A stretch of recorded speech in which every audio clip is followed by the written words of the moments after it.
ఇది ఆషామాషి పథకం కాదు. ప్రభుత్వం ఎవడో ఇష్టం ఉన్నోడో ఇష్టం లేనోడో వస్తే ఈ పథకాన్ని రద్దు చేసే పథకం కాదు. చరిత్రలో ఎవరు వచ్చినా ఎన్ని తరాలు మారినా ఏ ప్రభుత్వం ఎవరు ముఖ్యమంత్రి అయినా ఈ సన్న బియ్యం పథకాన్ని రద్దు చేసే ధైర్యం చేయరు. ఇది శాశ్వతంగా చరిత్రలో నిలిచిపోయే పథకం.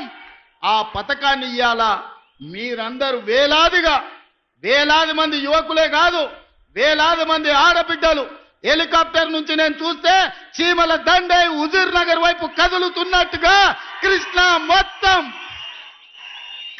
నది మొత్తం ఉవ్వెత్తున ఉప్పొంగి సునామీలో హుజూర్ నగర్ కమ్మేసినట్టుగా మిమ్మల్ని అందరినీ గాల్లో నుంచి చూస్తుంటే ఒక ఉద్వేగం ఈ రోజు నాకు అనిపిస్తుంది. నా గుండెల్లో ఒక భావోద్వేగం ఉంది.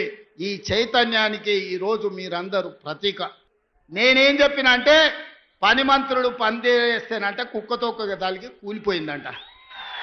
ఎక్కడైనా ఎవడైనా 1,00,000 కోట్లు పెట్టి కట్టిన ప్రాజెక్టు 3 ఏళ్లలోనే కూలిపోయేది. ఈ దేశంలోనే కాదు ఈ ప్రపంచంలో ఎప్పుడైనా జరిగిందా? ఇవాళ ప్రవేశపెట్టే పథకాలకు కూడా కొంతమంది పిల్లి శకునాలు పలుకుతున్నారు. గోడ మీద ఉండే బల్లి శకునం పలికేదంట, కుర్చీలో పడి చచ్చిందంట. ఇవాళ టీఆర్ఎస్ వాళ్ళ పరిస్థితి గట్లుంది. శకునం పలికే బల్లి కుర్చీలో పడి చచ్చిందని. ఇవాళ వాళ్ళు శాపనార్థాలు పెడుతున్నారు ఎట్లిస్తారని. మాకు సంకల్ప బలం ఉన్నది. ఈ పథకాలను అమలు చేస్తాం. నేను ఈరోజు చెప్తున్నా 3,10,00,000 మందికి ప్రతి వాడికి 6 కిలోలు సన్న బియ్యం ఇస్తాము. ఎన్ని వేల కోట్ల ఖర్చు అయినా పెడతాము. రైతు రుణమాఫీ చేస్తామన్నాము. 25,35,964 మందికి 20,617 కోట్ల రూపాయలు రైతు రుణమాఫీ మొదటి 10 నెలల్లోనే మేం చేసినాం. 10 ఏళ్లలో చంద్రశేఖరరావు పండ్లకి ఇచ్చుకుంటా 16,000 కోట్లు చేసాడు. నాకు నీకు పోలికేంది? నందికి పందికున్నంత తేడా ఉంది. నాతో పోల్చుకునేది ఏంది? నువ్వు మంది పిల్లలకు పోయి మంగళవారం పట్టినట్టు కాంగ్రెస్ పార్టీ వాళ్ళు ఇవాళ కనీసం మోడీ గారి పేరు చెప్పకుండా, కేంద్ర ప్రభుత్వం యొక్క పేరు ప్రస్తావించకుండా వాళ్ళ పథకంగా చిత్రీకరించుకునే ప్రయత్నం చేస్తున్నారు.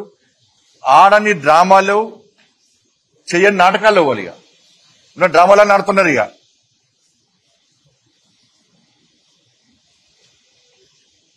వీళ్ళని చూసి ఆ వీధి నాటకాలు కల్చర్ని కాపాడడం కోసం, సనాతన ధర్మాన్ని కాపాడడం కోసం వీధి నాటకాలు చాలా మంది కళాకారులు వేస్తూ ఉంటారు.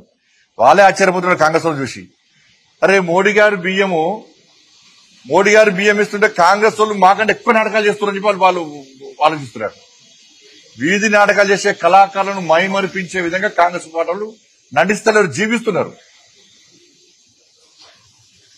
బియ్యం ఇచ్చేది కేంద్ర ప్రభుత్వం,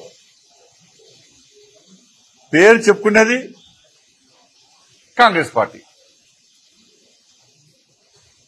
వాళ్ళ వడ్ల కొనుగోలు సంబంధించి క్లారిటీ ఇస్తున్నారు. వడ్ల కొనుగోలుకు సంబంధించి